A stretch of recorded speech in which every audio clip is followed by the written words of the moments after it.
अगर तुम सब पूरी ऊर्जा के साथ अपने लक्ष्य पर जुड़ जाओगे तो तुम जरूर सफल हो जाओगे।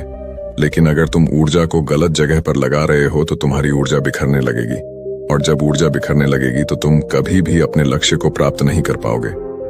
गुरु आगे कहते हैं कि मानसिक रूप से मजबूत बनने का 7वां नियम है, सुनो सबकी लेकिन करो अपने मन की। गुरु कहते हैं कि शिष्यों, पहले ध्यान से तुम यह पता करो कि तुम्हारे अंदर कितनी क्षमता है। अगर तुम सबको अपनी क्षमता के बारे में पता है तो तुम अपनी क्षमता के हिसाब से कार्य को करो।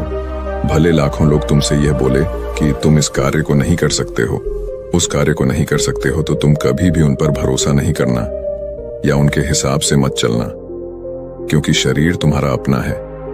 तुम्हें खुद के बारे में सबसे ज्यादा तुम ही जान पाओगे। कोई दूसरा तुम्हारे बारे में तुमसे ज्यादा नहीं जान पाएगा।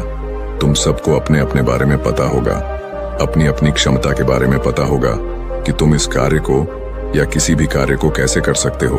कोई किसी कार्य को बहुत जल्दी कर सकता है तो कोई थोड़ा समय लगा सकता है। ये सब बातें तुम सबको खुद के बारे में सबसे ज्यादा तुम्ही को ही पता होगी।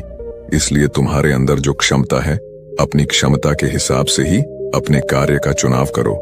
और जब तुम अपनी क्षमता के हिसाब से कार्य को करोगे, खुद के अंदर की आवाज को सुनोगे, तो तुम जीवन में जरूर आगे जाओगे। कई बार होता है कि लोग खुद की क्षमता को पहचानता ही नहीं।